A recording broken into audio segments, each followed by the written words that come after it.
Okay. Assalamualaikum warahmatullahi wabarakatuh. Selamat pagi, salam sejahtera, salam perjuangan, kebajikan diutamakan, produktiviti diteruskan, kesabaran kepada semua penyawat awam. Alhamdulillahirabbil alamin wassalatu wassalamu ala asrafil anbiya wal mursalin Sayyidina Muhammadin wa ala alihi wa ashabihi ajmain. Rabbi shrah li sadri wa yassir li amri wahlul 'uqdatam min lisani yafqahu qawli. Subhanaka la ilma lana illa ma 'allamtana innaka antal alimul hakim. Wala haula wala quwwata illa billahil aliyil azim. Terima kasih Tuan Pengurus Majlis bersama dengan saya kira ada kepimpinan Kesatuan Kekitangan Umum, Timbalan Presiden, Naib Presiden, seterusnya. Saya kira tuan-tuan dan puan-puan yang dirahmati Allah Subhanahu wa taala. Pertama sekali marilah sama-sama kita mengucapkan setinggi kesyukuran kita kepada Allah Subhanahu wa taala kerana dengan hidayahnya kita masih lagi diberikan kekuatan, kesihatan. Mudah-mudahan Allah terus memberikan kesihatan kepada kita dan kita juga diberikan kekuatan untuk menghadapi ujian yang melanda kini. Mudah-mudahan ujian ini kita mampu hadapi dengan sebaik mungkin.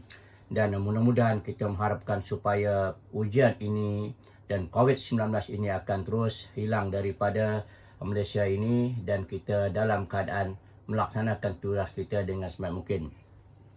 Tuan-tuan dan puan-puan yang dirahmati Allah SWT, kita bersyukur juga dengan Allah SWT kerana kita masih lagi diberikan pernafasan, rezeki kita masih lagi kekal, masih lagi dapat menjalani kehidupan dengan sebaik mungkin. Jadi kesyukuran ini sudah tentulah kita lafazkan setinggi kesyukuran yang tidak terhingga kepada Allah Subhanahu Wa Taala.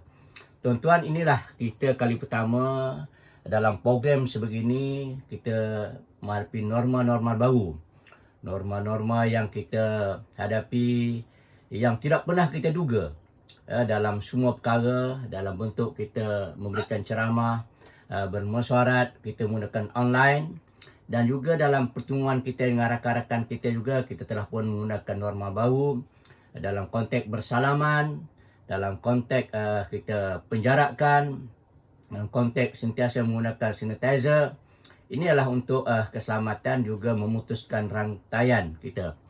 Dan kita masih lagi menghadapi suasana PKPDB ini demi untuk memutuskan rantaian yang semakin menular ini. Kebimbangan ini sudah tentulah dirasai oleh semua orang. Sama ada peringkat di kampung, di peringkat bandar, kerajaan, penjara awam, semua sekali merasai kegusaran dan bimbang dalam perkara ini. Kerana ia melibatkan kepada ekonomi yang semakin merudum, sudah tentulah terjejas kepada semua orang. Namun begitu, kita juga masih lagi melihat rakan-rakan kita yang peniaga, yang berada di setengah tempat kerja swasta, sudah ada pun ditamatkan perkhidmatan, pekerjaan mereka sebagai mereka lagi menghadapi kesukaran. Jadi kita alhamdulillah kita masih bersyukur kepada Allah SWT kerana dalam konteks kita masih lagi gaji kita berjalan dengan baik, masih tidak dipotong, malahan kita dapat lagi apa-apa yang diberikan oleh kerajaan melalui bantuan-bantuan yang lain. Jadi kita masih lagi bersyukur. Dalam konteks ini maka sudah tentulah kita kena memainkan peranan kita sebaik mungkin sebagai penjawat awam untuk menjaga negara kita, keluarga kita supaya kedudukan ini tidak terjejas akhirnya dan kita bimbang. Dalam konteks kerajaan menguruskan kerajaan ini sudah tentulah mereka menghadapi suasana yang cukup payah bagaimana nak mengurus ekonomi negara ini dengan kehendak rakyat dan sebagainya. Sebab itulah pada hari ini saya mengucapkan terima kasih kepada bahagian Latan ini kerana memberikan kesempatan kepada KQITM untuk bersama berkongsi, menjelaskan banyak perkara yang sekira inilah kali pertama sepanjang 37 tahun. Hampir 37 tahun saya berkecimpung dalam kesatuan inilah kali pertama dalam memberikan ceramah talk ini menggunakan online. Tapi tak mengapa, yang penting adalah mesej kita sampai, kita tetap bersama dan tuan-tuan faham apa yang disampaikan. Apa yang penting adalah tuan-tuan dalam keadaan yang saya kira harap sehat, tenang, ceria, jangan stres. Yang penting jangan stres. kena ceria, senyum kena selalu. Dalam hati tak boleh senyum, kat bibir senyum juga. Tak boleh senyum, buat senyum juga. Ini yang paling penting. Kerana kalau tidak, stres ni akan mengganggu semua organ kita dalam badan kita. Ada duit ke tak ada duit ke, kira senyum juga, kira ada lah. Nah, ni sikit hari lagi adalah gaji kan. Sekarang tengah sedia maklum lah. InsyaAllah perjalanan Kesatuan Kaki Tangan Umum ni adalah KKUiTM, Kesatuan Kaki Tangan UiTM ini adalah sebuah kesatuan yang ditubuhkan di UiTM sudah hampir 40 tahun. Yang dalam konteks gabungan adalah bersama dengan KPEK. KPEK adalah merupakan satu payung kepada seluruh penyiar awam, iaitu Gakum begitu juga merupakan payung kepada seluruh kesatuan di peringkat industri. Jadi kesatuan ini cukup sudah tentulah berbeza dengan persatuan-persatuan. Kesatuan ini ditubuhkan di bawah Jabatan Kesatuan Sekerja Selangor Persekutuan, di bawah Kementerian Sumber Manusia, mempunyai perlembagaan dan peraturan. Dan mesyuarat kita harus diadakan setiap 3 tahun sekali. Jadi tidak lagi lah, memang kena adakan mesyuarat. Kalau tidak, kita akan diambil tindakan. Dan dipantau oleh Jabatan Kesatuan Sekerja Selangor Persekutuan setiap paling kurang 6 bulan. Laporan keuangan, laporan latihan dan sebagainya.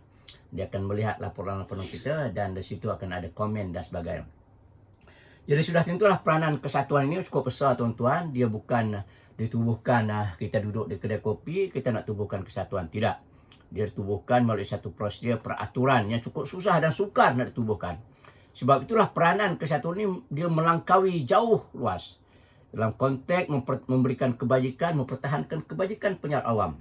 Khususnya dalam konteks masalah gaji, masalah laluan kerjaya, masalah perundingan, tindakan disiplin dan sebagainya. Banyak. Sebab itulah apabila kesatuan KPEK ini menuntut soal gaji, menuntut soal laluan kerjaya, menuntut soal bonus, orang tidak boleh pertikaikan. Kerana itulah di antaranya agenda peraturan perlembagaan yang ada dalam kesatuan.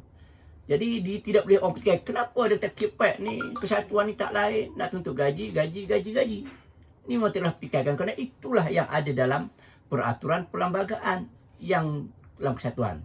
Jadi sudah tentulah berbeza dengan persatuan. Persatuan hanya badan kuasa di bawah didaftarkan di bawah ROS saja. Jadi dia hanya berkesimpul dalam bidang sosial, sukan dan sebagainya.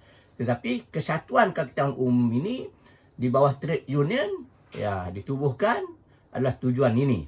Sebab itulah di zaman British lagi, tahun kita tak lahir lagi kesatuan ini sudah wujud. Dia telah boleh mengubah banyak perkara peranan kesatuan ini. Tetapi di akhir ini, di mutakhir ini, di akhir ini kita banyak menggunakan dalam pihak perundingan dengan pihak kerajaan. Jadi perundingan, perbincangan, menyelesaikan masalah dengan pihak kerajaan sebaik mungkin. Sebab itulah perundingan di atas meja ini akan menyelesaikan banyak perkara, banyak masalah daripada tindakan-tindakan perusahaan dan sebagainya. Sebab dalam kesatuan ini dia memang ada peraturan dipanggil piket. Dia boleh berpiket, dia boleh mogok, dia boleh buat tindakan-tindakan perusahaan. Apabila tidak ada perundingan, apabila tuntutan-tuntutan ini ditolak mentah-mentah. Tapi sebab itulah sekarang ni kerajaan yang ada semenjak daripada dulu membuka pintu perundingan. Menjemput kita berunding. Ini dalam bajet 2020 ini kita juga diminta apa yang kita nak dibentangkan. Jadi inilah maknanya cukup besar peranan kesatuan ini dalam tindakan-tindakan yang dibuat. Kadang-kadang ada perkara-perkara yang dilakukan oleh pihak-pihak majikan pengurusan yang kadang-kadang bertentangan dan sebagainya. Maka inilah peranan kesatuan kadang-kadang untuk membetulkan, untuk merunding, untuk menyelesaikan dan sebagainya. Yang penting adalah perundingan itu menyelesaikan dengan sebaik mungkin. Kalau tidak, kita akan menghadapi banyak perkara dalam soal ini. Sebab itulah peranan kesatuan ini, terutama KKUiTM yang berada di Shah Alam ini, tidak boleh dinafikan. Oleh itu juga kita mewujudkan kesatuan ini hampir di peringkat seluruh cawangan. Setiap cawangan-cawangan kita ada kesatuan-kesatuan yang berfungsi, berperanan dengan berunding dengan pihak pengurusan. Dalam konteks yang sama, mereka berunding dengan pihak pengurusan, dengan rektor, dengan timbal prata dan sebagainya. Jadi dengan perundingan-perundingan inilah menyebabkan dapat disediakan web. Sebab kita kena memahami bahawa tugas kita sebagai penjawat awam khususnya UiTM ini adalah untuk melaksanakan amanah yang kita laksanakan. Di antaranya sebelum kita masuk, umpamanya sebelum kita nak masuk kerja dengan UiTM ni, pertama kita sudah berniat pun. Kita nak masuk dengan UiTM berniat dengan melaksanakan tugas yang baik. Apabila kita diterima masuk UiTM, maka kita melaksanakan suatu amanah. Tugas yang ada kepada kita, amanah ini, maka apabila kita melaksanakan niat dengan amanah ini, maka sudah tentulah kita akan rasa gembira, rasa seronok, bahagia dengan hasil kerja yang kita buat. Selain daripada itu juga, kita juga mempunyai tanggungjawab yang besar dalam UiTM apabila di pihak UiTM untuk meletakkan UiTM ini di peringkat tahun 2025, universiti ini mencapai di peringkat antarabangsa, peringkat dunia. Sudah tentulah itu kita nak mencapai suatu kecemerlangan kepada kita. Meletakkan kerja kita cemerlang dalam banyak perkara. Sudah tentulah kecemerlangan ini bukan saja di peringkat atasan, di peringkat pertengahan, tetapi di peringkat kumpulan pelaksana kita ini juga kena laksanakan dengan cemerlang. Kalau kita tidak cemerlang, kita buat kerja dengan lebih kurang saja, sudah tentu dia tidak akan mencapai sasaran apa yang dihajatkan oleh UiTM 2025. Sebab itulah kecemerlangan kita kena laksanakan. Bagaimana kita nak mencemerlangkan diri kita ni? Ini perlu kepada perbincangan kita bersama dengan rakan-rakan, dan pihak pengurusan mesti melihat bagaimana nak mengatur, bagaimana nak menyusun supaya staf di peringkat bawahan dia berada dalam kecemerlangan melaksanakan tugas. Sebab itulah, apa di antaranya adalah kita mestilah bersama, sinergi. Kita mesti bersama, kebersamaan di kalangan kita bagaimana kita nak mencapai. Dia tak boleh buat seorang-seorang. Kalau buat seorang-seorang dia tak jadi. Sebab kita ada kumpulan, team building kita. Kita kena buat bersama bagaimana kita mencari untuk kebersamaan ini. Kalau tidak, dia tak akan jadi. Dan akhirnya kita mestilah, bila kita sudah mendapat kecemerlangan yang kita laksanakan, sinergi kita bersama, dan kita mesti meletakkan diri kita dalam integriti. Integriti cukup penting tuan-tuan dalam kehidupan ini. Kalau integriti kita out, habis, maka ini akan menjejaskan semua kehidupan. Bukan sekadar saja dekat UiTM, tetapi kehidupan di luar juga akan terjejas. Sebab itulah kita kena bina ketiga-tiga perkara ini untuk mencapai apa yang dihajatkan oleh UiTM. Saya yakin kita boleh. Dengan bantuan kumpulan pelaksana ini di bawah, dengan di bawah disusun oleh peringkat pengurusan di atas, dan ini bersama, maka kita akan dapat laksanakan. Tetapi kalau dibuat individu, hal pengurusan, hal kita, maka tidak boleh dilaksanakan. Dan begitu juga soal kebajikan di peringkat kita ini. Kalau di peringkat kita ini juga terabai, tidak dilihat, buat tiendah dan sebagainya, maka ini juga akan terjejas. Sebab itulah peranan kesatuan ini, saya kembali balik semula, peranan kesatuan ini cukup penting dalam membina hubungan di kalangan pengurusan. Sebab itulah kita melihat dalam semua hal kebajikan ini. Soal kebajikan umpamanya UiTM juga menyediakan tabung kebajikan. Kita ada tabung kebajikan. Di samping perjuangan-perjuangan yang sebut tadi, maka di antaranya adalah tabung kebajikan yang disediakan soal kematian dan sebagainya. Ini merupakan suatu hadiah, suatu yang kita akan dapat di akhirat besok. Kadang-kadang rakan kita berada di jauh, menghadapi kemalangan umpamanya, banjir umpamanya, sakit umpamanya, maka kita akan berikan bantuan. Walaupun sedikit, tetapi itu bermakna kepada mereka. Dan ini kita berkongsi pahala kebaikan, supaya pahala ini dapat kita kongsi dan kita akan dapat di akhirat besok. Sebab apabila kita mati, saja 3 perkara saja kita tinggalkan. Saya sering menyebut bahawa 3 perkara yang kita tinggalkan. Lain semua akan kita tinggalkan. 3 perkara saya yang ada pada kita. Di antaranya saya sebut tadi, kalau ilmu yang kita mengajarkan. Mungkin di kalangan pensyarah, cikgu dan ada-ada, kita juga menyumbang kepada ilmu. Memberikan pengajaran kepada anak bangsa kita. Begitu juga ilmu yang kita ajarkan tadi. Itu di antaranya yang kita akan dapat. Dan juga di antara anak yang solehah. Anak yang soleh dan solehah sebagai bekalan kita sekiranya mereka sentiasa mendoakan kita. Dan yang ketiga adalah sedekah jariah. Sedekah jariah inilah yang saya kaitkan dengan tabung kebajikan yang tuan-tuan beri, yang tuan-tuan sumbangkan. Begitu juga tabung zakat tadi yang bagi tazkirah tadi, taklimat tadi, begitulah di antara yang kita harapkan. Sebab umur kita ini sekarang tuan-tuan, kita taklah menduga. Maknanya tua ke muda ke sebagainya, bila sampai masa kita akan pergi dan sebagainya. Sebab itulah kita melihat bahawa di peringkat kesatuan ini dalam konteks laluan kerjaya, soal kenaikan pangkat kita kena melihat juga situ bagi kumpulan pelaksana ini. Maknanya sudah ada jawatan-jawatan yang kita perlukan bahawa laluan kerjaya ini dia tidak statik, dia mesti bergerak.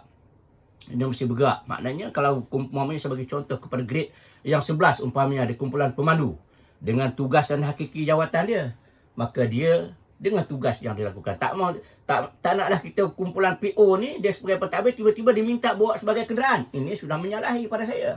Kerana dia diberikan tugas adalah untuk sebagai pentadbiran sebagainya, untuk bawa kenderaan, ini adalah pemandu dan sebagainya. Jadi sudah tentulah mereka tidak akan puas hati bila ini diberikan tugas kepada mereka. Jadi di grade 11 ini dia ada grade kepada 14, grade kepada 16, grade kepada 18. Ini laluan kerjaya. Yang ini juga kita perjuangkan supaya laluan kerjaya ini diberikan kepada kaki tangan supaya adalah memberhenti pergerakan-pergerakan yang dilakukan. Dan bersara mereka ini tidaklah dengan grade hakiki mereka. Dan keduanya adalah berhubung dengan perkara grade 19 umpamanya. Grade 19, grade 22, grade 26, grade 28 tambahan yang diberikan oleh kerajaan. Ini juga penting supaya dia melalui ke grade, dan bersaranya adalah dengan grade yang teratas, bukan grade hakiki. Grade 29, grade 32, grade 36, grade 38 dan 40. Semua ini pihak pengurus kerajaan, pihak pengurusan UiTM, alhamdulillah dia mengisi jawatan-jawatan ini, dan kita merasakan supaya inilah suatu yang kita cukup terima kasih. Tetapi masih ada lagi lempung, masih ada lagi yang kekurangan yang belum diisi umpamanya grade-grade yang lain. Yang ini kita juga akan berbincang ni pengurusan supaya diisi, supaya sikit sebanyak ini akan memberikan pergerakan semangat sebagainya. Itulah di antara perjuangan yang kita bawa oleh kesatuan ini.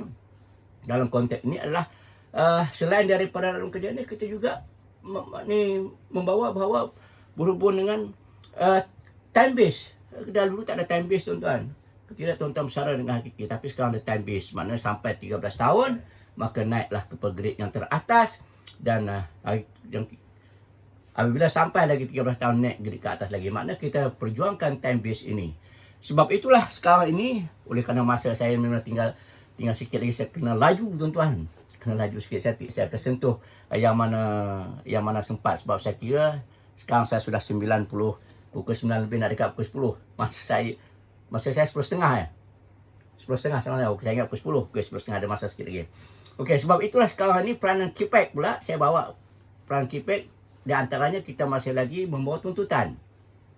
5 perkara yang pernah kita tuntut, yang pernah diumumkan oleh kerajaan. Ingat tak, tuan-tuan? Yang pertama adalah 1 KGT. Ingat tak tu?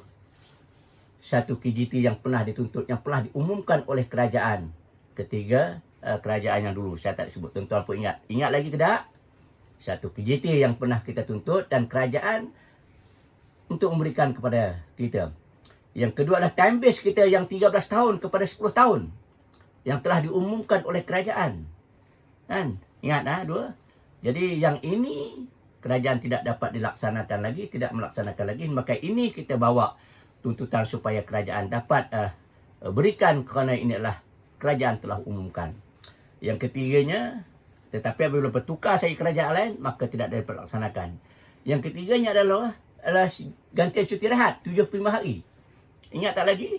Dengan syarat dia berapa belas, dengan syarat-syarat yang telah pun ada, dia setujui untuk diberikan kepada penyawam. Ramailah kawan-kawan kita tunggu isi borang 75 hari, tuan-tuan. Sebab sekarang ni orang nak pakai duit sekarang ni, dia bukan nak pakai 10 tahun yang akan datang. Kalau 10 tahun akan datang, duit dia tu ada 10,000 pun, kalau katakan ada 10,000, dengan waktu itu harga barang dia dengan dibandingkan sekarang lain. Jadi kita nak guna sekarang. Sebab itulah kerajaan sudah umumkan. Tiba-tiba kerajaan baru sebut, kita kena kaji dan sebagainya. Sebenarnya kita dah bincang dah dengan KSN, DPS sebagainya. Peruntukan itu juga ada dah sebenarnya. Tetapi oleh kerana tukar balik kerajaan, maka dikaji tak dapat dilaksanakan. Begitu juga pola dipanjang kepada grade 41 ke atas. Itu juga kita minta grade 41 atas dipanjangkan. Dan juga DG untuk cikgu ke grade 56. Ini di antara 5 perkara yang masih kita minta kepada kerajaan. Dan waktu ini walaupun kita tahu sedia maklum kerana COVID ni sepatutnya kita tidak bercakap soal gaji. Kerana kita faham sebenarnya, tetapi dalam konteks ini hasrat kita memang suarakan kepada kerajaan. Begitu juga soal bonus, kita perlu minta dengan kerajaan. Kita harap pada tahun ini kerajaan mempertimbangkanlah dalam permohonan yang dimohon oleh KPAC. Kerana suasana sekarang ini memang kita memerlukan. Kita memerlukan dalam keadaan ada rakan-rakan kita yang dia punya isteri dia ataupun suami dia bekerja berniaga atau bekerja swasta. tiba-tiba COVID-19 ini dia diberhentikan. Perniagaan tidak dapat berjalan dengan baik. Dia penyawat awam, pasangannya. Jadi sudah ini mengganggu sedikit soal keuangan. Kalau berniaga dah tentu stop dah tuan-tuan. Kalau berniaga kantin sekolah habis langsung dah. Pendapatan dah kurang. Begitu juga peniaga kalau nasi lemak dan sebagainya. Yang kerja swasta dipotong. Gaji-gaji mereka dipotong. Ada yang ditamatkan perkhidmatan berlaku. Saya ada anak 2 orang, saya tahulah tuan-tuan, saya terlibat juga anak-anak saya kerja dengan swasta dan sebagainya. Tetapi kita bersyukur. Tetapi konteks yang saya sebut tadi adalah kerajaan dalam konteks kita dalam permohonan yang kita kemukakan kepada kerajaan ada beberapa perkara lah menjelangnya menjelangnya bajet 2020 ini. Dan itu juga telah pun kita juga telah pun mengemukakan sistem syaraan baru Malaysia. Telah pun lagi kita bentangkan pun sistem syaraan baru Malaysia yang baru, yang merangkumi suasana yang ada sekarang dengan sara hidup dan sebagainya. Sekarang kita sudah pun bentangkan. Pada dasarnya peringkat awal memang kerajaan DPA melihat memang agak setuju, agak positif kita melihat. Tetapi oleh kerana ketiga itu adalah kerajaan yang pada masa itu sistem syaraan baru Malaysia, maka bertukar pula kerajaan, maka kita punya sistem terpaksa dihentikan dan kita kena murnikan balik semula yang kita cadang nak buat pada bulan 10. Pemunian sistem syaraan barunya ini tiba-tiba berlaku lagi COVID ini dan kita terpaksa tangguhkan lagi dan kita akan buat juga lagi untuk kita bentangkan sistem syaraan baru Malaysia ini. Walau bagaimanapun perjuangan kesatuan ini bersama KIPEC dia tak pernah putus tuan-tuan. Sebab itulah perjuangan ini tidak pernah berhenti untuk penjawatan awam dalam konteks banyak perkara. Sebab itu di luar sana dia banyak tohmah kepada kita. Utamanya kalau kita berlaku dulu yang Jekyll tohmah kita, kemudian Maidin tohmah kita dan banyak perkara lagi. Maka di sini KIPEC tampil untuk pertahankan penjawat awam. Kerana mereka tidak tahu tentang tindakan-tindakan yang kita lakukan walaupun kita bekerja di rumah dan sebagainya. Jadi yang ini tuan-tuan di antara yang kita harus faham bahawa peranan-peranan yang kita kemainkan ini cukup besar dalam mengangkat martabat penjawat awam, dalam soal kebajikan penjawat awam, dalam soal sara hidup yang sekarang ini semakin lama semakin meningkat. Tuan-tuan pun sedia maklum bahawa sekarang ini garis kadar kemiskinan sudah berubah. Bukan lagi 900 lebih, bukan lagi 1,200 gaji permulaan. Iaitu sekarang ini 2,208 yang diumumkan oleh kerajaan. Garis kadar kemiskinan sekarang ini tuan-tuan. Bayangkan kalau gaji permulaan 1,200 ataupun 900 lebih.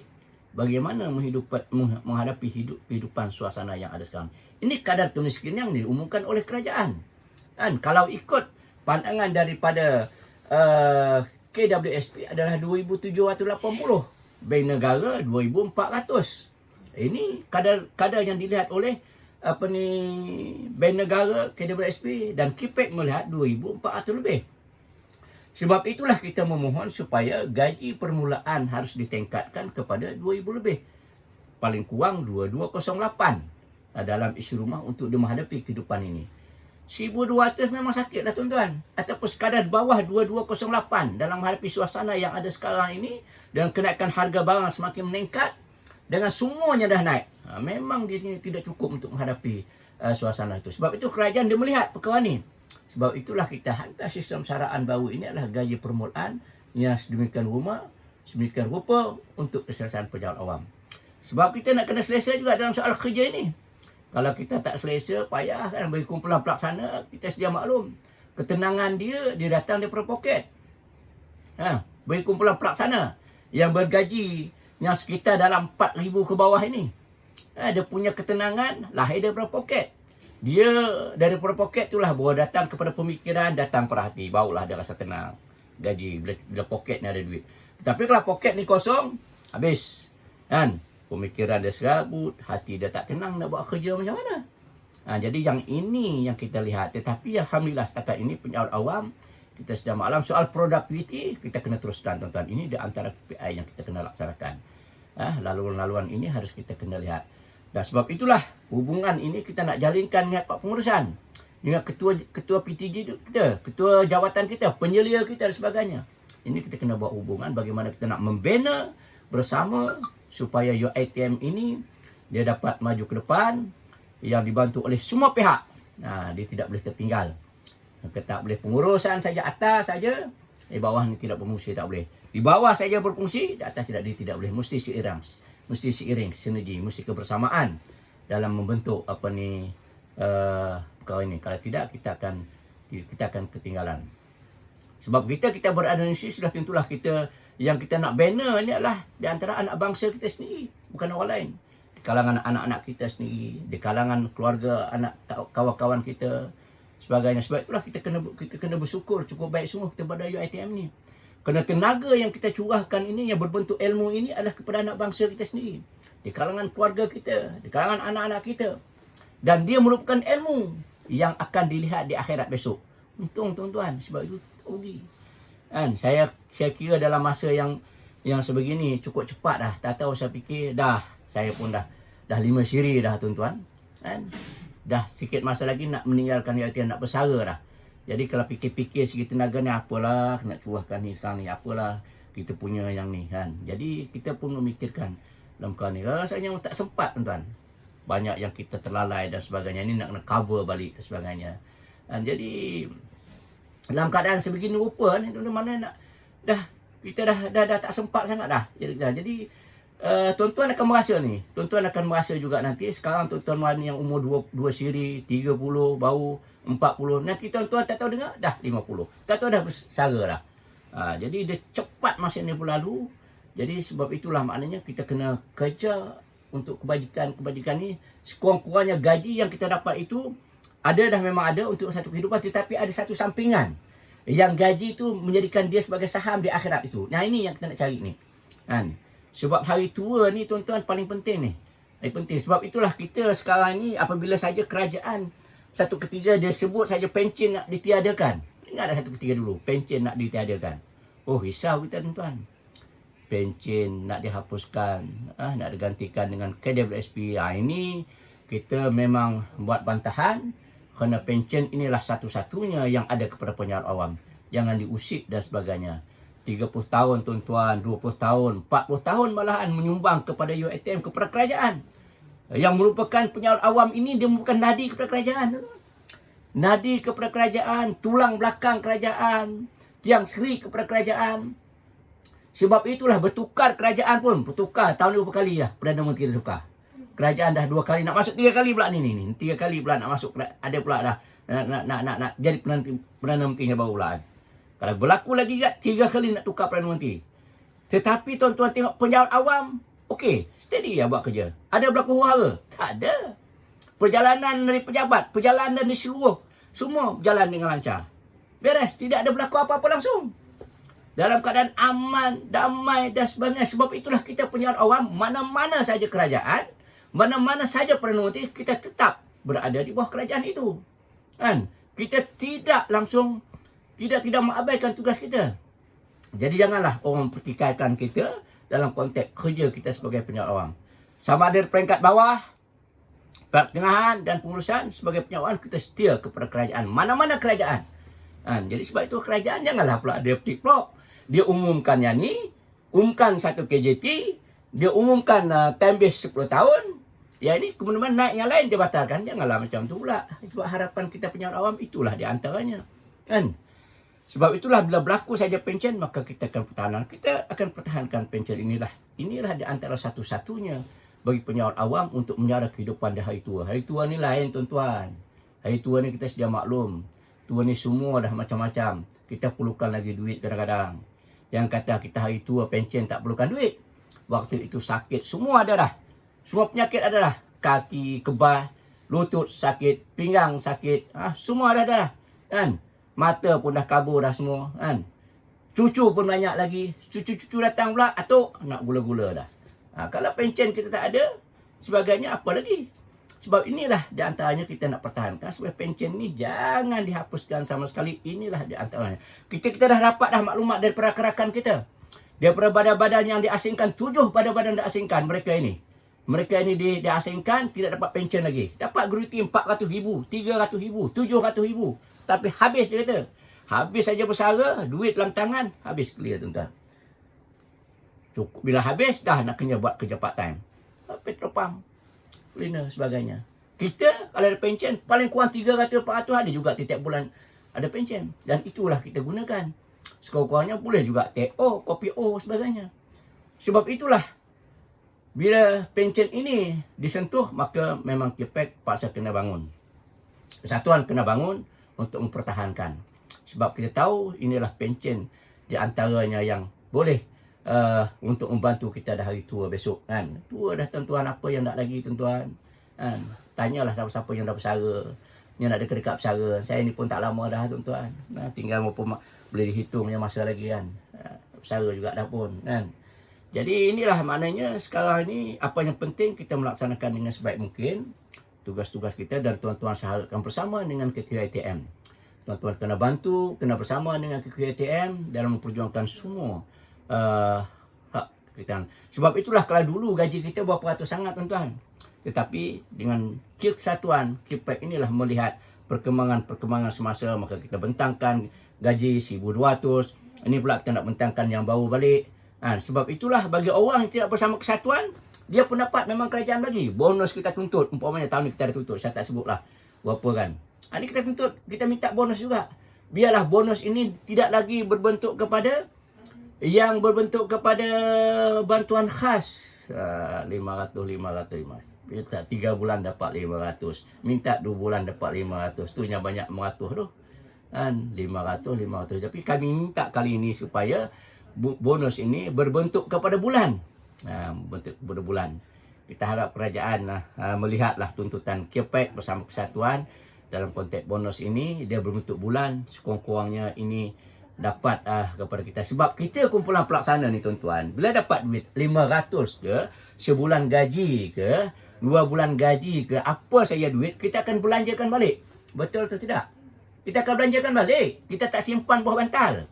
Kita tidak simpan buah tilam. Kita akan belanjakan balik, keluarkan balik itu. Bila keluarkan balik, maka dia berpusing. Barulah ekonomi ini akan rancak. Kita tak bawa keluar negara pun. Tak melawat keluar negara pun. Sekarang lagi dah tak boleh kan. Jadi duit ini hanya berputar kepada di kalangan kita. Ini bagi kumpulan pelaksana. Jadi maknanya kita ini maknanya dapat saja duit yang kerajaan bagi, kita akan putar, maka berlakulah putaran. Sebab itulah kita mengharapkan supaya kali ini kita dah mohon tuan-tuan, bahawa walaupun orang tidak sepatutnya, orang kata waktu Covid, waktu kerajaan sebagainya, tetapi kita faham, kita tahulah, sudah maklum lah. Tapi itu yang kita minta pula menjelang bajet 2020 ini, yang tidak berapa lama lagi, bulan 11 ini, kita pun telah diminta apa yang ada minta pada KPAC, supaya apa yang kita mohon kepada kerajaan dalam pembincangan bajet 2020 ini. Kita dah serahkan, Presiden KPAC Tuan Haji Anan telah pun serahkan saya fikir perkara tersebut, dan kita tunggu sajalah. Dapat ke tak dapat tu serah, kita hanya berikhtiar. Sebab perjuangan kesatuan ini dia memang memerlukan masa, memerlukan kesabaran, memerlukan kepada ujian dalam semua perkara. Sebab itulah pemimpin kesatuan ni, kalau orang nak marah silap. Kalau pengurusan tertinggi ke apa ke, pihak kerajaan nak marah pemimpin kesatuan, dia silap banyak. Sebab dah lali, dah kena marah dah. Sebabnya kita minta adalah untuk kepentingan awam. Kepentingan pejabat awam. Bukan untuk peribadi kita, untuk kesemua. Apa tujuan dia? Adalah untuk mengangkat martabat, memperkasakan pejabat awam, supaya pejabat awam ni rasa selesa dengan kebajikan yang ada.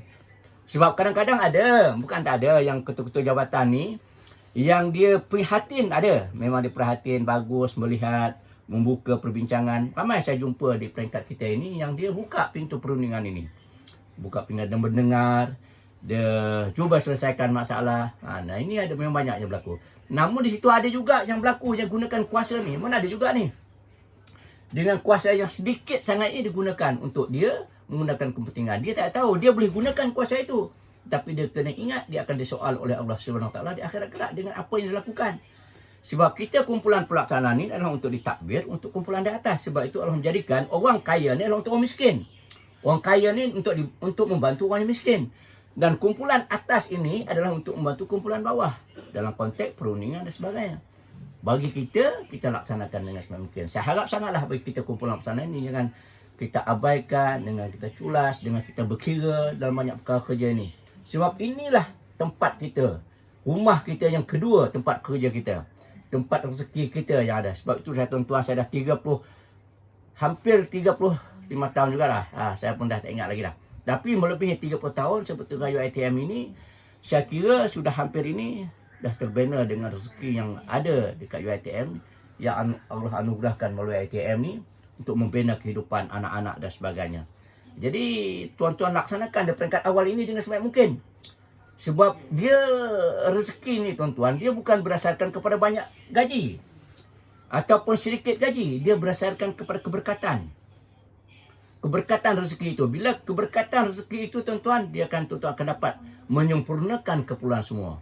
Kan? Maknanya selain daripada itu kita juga akan dapat ketenangan. Sebab itulah mak-mak kita dulu di kampung, dia anak 10 tuan-tuan, kerja motong getah ya. Motong getah anak-anak dia. Dia motong getah ya kerja dia. Tetapi 10 anak dia yang dia buat, dia kata pakat-pakat belaka pergi universiti, malahan ke Timur Tengah, luar negara lagi dia boleh hantar. Macam mana pula kalau segi logiknya? Sebab itu kita tidak menafikan soal keberkatan yang ada pada ibu bapa kita yang melaksanakan tugas. Sebab itulah saya mengharap sangatlah tuan-tuan dalam konteks ini untuk bersama dengan kesatuan. Sebab kekuatan kesatuan ini adalah daripada ahli-ahli. Persatuan pada kita, dia tak banyak pun, hanya tuan-tuan menjadi ahli kesatuan, pendaftaran RM5 dan yuran bulanan RM5 untuk kita organize. Di situlah kita nak membayar pekerja kita. Kita ada pekerja, kita ada pejabat kita. Di situ kita bergabung dengan KPEK untuk membayar. Dalam banyak kita, umpamanya dalam kita buat sistem gaji ini memerlukan kepada pelaksanaan perbincangan, yuran kepada Gakum dan sebagainya lah. Jadi RM5 saja yurannya ada. Kalau dibandingkan dengan orang lain, kalau tuan-tuan nak tahu pemandu di peringkat kesihatan, dia punya yuran RM10. Kita hanya RM5 saja. NUTP RM10 cikgu. Sebab itu setahun pendapatan dia 25 juta. Dan dia boleh bayar cash bangunan 7 juta, 8 juta dekat Seksyen 7. Bayar cash tuan-tuan. Dan malahan ada pula tempat apa ni, macam hotel, tapi bukan hotel lah, tetapi penginapan yang dibuat pada dengan sewa kadarnya murah, RM50 satu malam. Mereka ada ni kerana kekuatan keuangan. Sebab kekuatan perjuangan kesatuan ini, apa-apa perjuangan sekalipun, kekuatan adalah perkeuangan. Selain daripada pentadbiran kita, kebersamaan kita, kepahaman kita, tetapi keuangan ini memerlukan kepada luas. Sebab itu keahlian yang ramai, juga keuangan yang ada dalam konteks perjuangan yang dibuat. Memanglah hasil apa saja yang diperjuangkan oleh kesatuan, kalau nak sebut panjang tuan-tuan, banyak yang telah pun kita perolehi, yang telah diperjuangkan oleh KPEK bersama kesatuan. Memang apa saja yang diperjuangkan oleh kesatuan, kita tengok nanti bajet ini, kalau kerajaan umumkan hasil dari perjuangan yang dibentangkan oleh KPEK, kerajaan terima, orang yang tak menjadi ahli kesatuan pun akan dapat. Jangan takut, dia akan dapat. Kerana kita belum lagi meminta supaya kerajaan hanya bagi kepada ahli kesatuan. Tidak. Kerajaan ini perhatian, dia akan beri semua pejabat awam. Tetapi nilai sendirilah hasil dari perjuangan orang. Tetapi kita pun dapat juga. Kita menangguk dia yang keruh. Kita mendapat daripada hasil perjuangan. Kepada ini kumpulan yang layak, yang berhak untuk menjadi kesatuan. Ada kumpulan-kumpulan tidak boleh menjadi kesatuan kita. Itu lain. Tetapi kumpulan-kumpulan menjadi kesatuan kita. Sebab kita nak bina kekuatan ini bersama. Jadi mereka dapat. Tetapi mereka mendapat hasil dari perjuangan orang. Ini yang banyak berlaku ni. Banyak berlaku. Sebab itu Jack kata, cuba beritahu Jabatan Kesatuan Sekerja, kita bagi kempen, jangan mereka